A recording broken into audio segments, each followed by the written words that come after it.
नर हो न निराश करो मन को। बोलिए, नर हो न निराश करो मन को, कुछ काम करो, कुछ काम करो। जग में रह कर कुछ नाम करो, जग में रह कर कुछ नाम करो, कुछ काम करो, कुछ काम करो। बहुत सुंदर जैन मुनि हुए हैं तरुण सागर महाराज। उन्होंने एक बहुत बढ़िया कविता कहा है कि खाली न बैठ कुछ काम किया कर, और काम नहीं है तो पाजामा फाड़ कर फिर से सिया कर, फिर से सिया कर, खाली न बैठ कुछ काम किया कर। ऐसा बताया उन्होंने। वो थोड़ा उदंड थे महात्मा, ऐसे ही बोल देते थे, लेकिन साफ बात बोलते थे तरुण सागर महाराज। खाली ना बैठ कुछ काम किया कर, और कुछ काम नहीं है तो पाजामा फाड़ कर फिर से सिया कर। यानी कर्म ही तुम्हारे भाग्य की रचना करता है। कर्म बंद कर दिया तो भाग्य भी रुक जाएगा, कर्म करते रहोगे भाग्य बढ़ता जाएगा।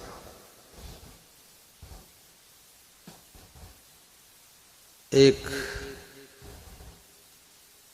महात्मा किसी राजा के यहां रोज भंडारा खाने जाता था। वो ऐसा राजा था कि भंडारा खिलाता था और दक्षिणा भी देता था। डेली उसके यहां भंडारा चलता था। तो एक दिन मंत्री ने कहा, ये साधु 4-5 साल से मैं देख रहा हूं, रोज आता है, खाता है और कमंडल भर के ले भी जाता है। तो राजा साहब इससे प्रश्न पूछो जरा। तो राजा ने कहा, मैं तो भाई किसी से प्रश्न वर्षन नहीं पूछता हूं, जो साधु आए खा ले जाए अपने आराम से। ये प्रश्न वर्षन वाला भी झंझट बहुत बड़ा है, क्योंकि प्रश्न का उत्तर देना सबके बस का है नहीं, भूख सबके पास है।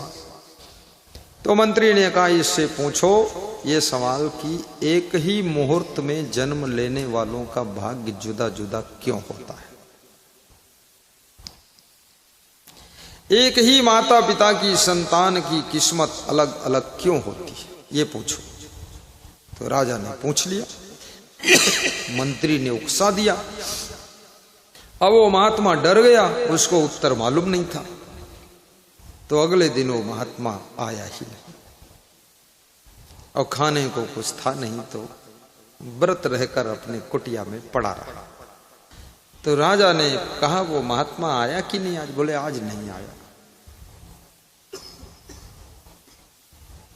तो राजा को दुख लगा कि प्रश्न खाम खा पूछ लिया उससे, और वो बेचारा डर में आया ही नहीं कि उत्तर मालूम नहीं है। तो राजा ने मंत्री से कहा, उसको ढूंढ कर बुला कर लाओ, नहीं तुमको सजा दूंगा। फालतू प्रश्न प्रश्न का बीच में बकवास रख दिया। तो मंत्री ढूंढने गया और बुला कर लाया। शाम को राजा ने कहा, तुम भोजन करो महाराज, प्रश्न प्रश्न का कोई लफड़ा नहीं, उत्तर मिले चाहे न मिले, तुम भोजन करो। महात्मा ने कहा, मेरे गुरु ने उत्तर दिया है, मैं उत्तर तो नहीं दे सकता। गुरु ने कहा है कि एक ही मुहूर्त में जन्म लेने वाले लोगों का भाग्य जुदा जुदा क्यों होता है। तो इसका उत्तर राजा साहब चाहते हो तो मेरे गुरुदेव ने बताया है कि आपके घर से पूरब दिशा में 100 किलोमीटर की दूर पर एक पहाड़ है।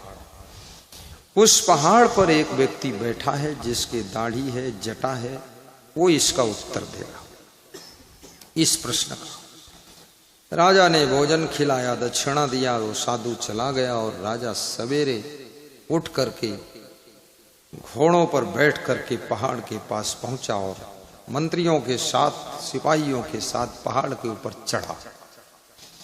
चढ़ा तो देखा एक दाढ़ी जटा वाला व्यक्ति बैठा हुआ है, और वो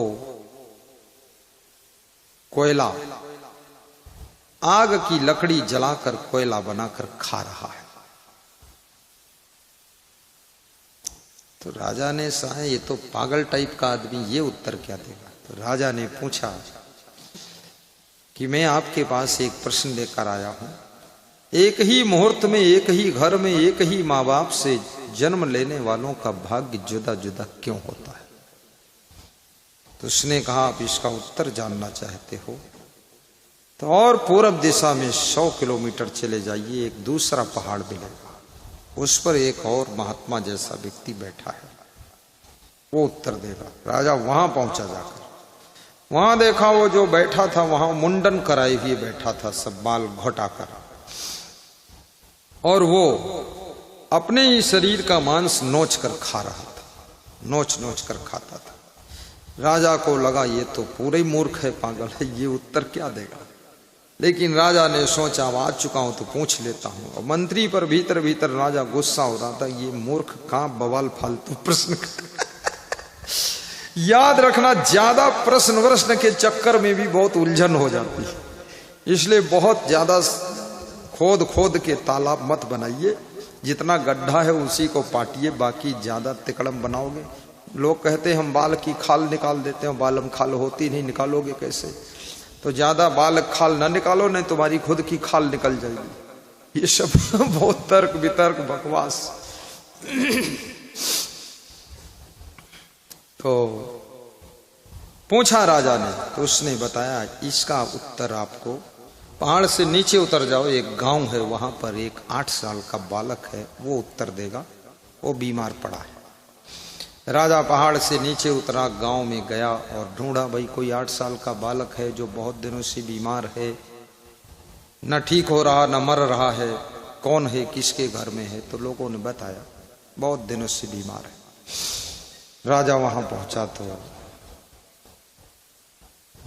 बालक को देखा तो बहुत जर्जर हो चुका है। राजा ने पूछा कि मैं आपसे पूछने के लिए आया हूं, एक ही मुहूर्त में जन्मे लोग, एक ही घर में, एक ही माँ बाप के द्वारा पैदा हुए लोगों का भाग्य जुदा जुदा क्यों होता है। वो बालक उठकर बैठ गया और हंसने लगा, बोला मैं इसीलिए जिंदा हूं, तुम्हारे प्रश्न का उत्तर देने के लिए ही जिंदा हूं, और ये उत्तर देने के बाद मैं मर जाऊंगा, क्योंकि मेरे बहुत बीमारी है, मैं जी नहीं सकता, मैं कुछ खा भी नहीं सकता, डॉक्टरों ने मना कर दिया। तो राजा को तसल्ली हुई कि चलो उत्तर तो मिल जाएगा, अब ये मर भी जाएगा तो हमें क्या करना, उत्तर चाहिए। राजा प्रेम से बैठ गया, उसने कहा पुरानी कथा है कि एक पिता के 4 पुत्र थे। चारों पुत्र पिकनिक मनाने के लिए किसी सरोवर के किनारे गए थे। सरोवर में स्नान किया और वहां पर दाल बाटी बनाया और खाने के लिए बैठ गए। देखिए पिकनिक की परंपरा भी बहुत विचित्र है, लेकिन पिकनिक मनाने के लिए कभी जंगलों में मत जाना, नहीं तो तुम्हारी पिकनिक शेर बाघ मना देंगे। कोई आ गया शेर तो तुम्हारी पकौड़ी खा जाएंगे फिर। इसलिए ज्यादा जंगल बंगल में अपने घर में बैठकर खाइए, और जंगलों में निकलिए तो गाड़ी रोककर उतरिए भी मत, न कांच खोलिए, चुपचाप निकल जाइए। सुरक्षा बहुत जरूरी है, सिक्योरिटी, सेफ्टी। राजा को समझा रहा है कि वो चारों भाई बाटी बनाते हैं और खाने के लिए बैठ जाते हैं। चारों को हिस्से में 2-2 बाटी मिलती है, और सगे भाई है। बाटी समझते हो, वो भौरिया जो होती है आग में डालते हैं, आटा का गोला पक जाता है, बाटी हो जाती है। यहां तो लोग खाते नहीं, पसंद नहीं करते। तो उसी समय एक भूखा साधु आ गया, वो बाटी मांगने लगा। तो बड़े भाई से बाटी मांगा, बाटी दे दो हमको, हम भूखे बहुत हैं। उसने कहा तुझको बाटी दे दूंगा तो मैं क्या आग खाऊंगा, नहीं दूंगा मैं। चल दिए वहां से। दूसरे भाई से मांगा तो उसने कहा अरे तुझको दे दूंगा तो मैं क्या अपना मांस खाऊंगा। तीसरे से मांगा तो उसने कहा अरे मैं तेरे को दे दूंगा तो मैं क्या भूखा मरूंगा। और चौथे से मांगा तो चौथे भाई ने एक बाटी उस साधु को दे दिया और दूसरी स्वयं खा लिया और साधु खाकर मुस्कुराकर चला गया। अब वे चारों भाई भी धीरे धीरे मर गए और मर करके फिर उनका जन्म हुआ।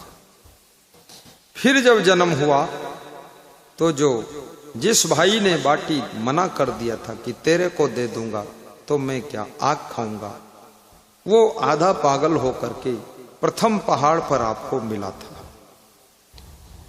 और वो आग जला करके उसका कोयला खाता रहता है। दूसरा भाई वो भी 75% पागल होकर अपना मांस नोच नोच कर खाता है और दूसरे पहाड़ पर मिला हुआ। और तीसरा भाई कोई और नहीं, मैं हूं। मैंने ही कहा था कि तेरे को खिला दूंगा, मैं क्या भूखा मरूंगा? तो मुझे ऐसा रोग हो गया, मैं भूखा ही मर रहा हूं, कुछ खा ही नहीं सकता हूं। और चौथे और कोई नहीं थे, आप थे छोटे भाई। आपने एक बाटी उस साधु को खाने को दे दिया था जिसके पुण्य से आप राजा बने हैं और हम लोगों की ये दशा दुर्दशा आप देख ही रहे। इसलिए भाग्य जुदा जुदा होता है।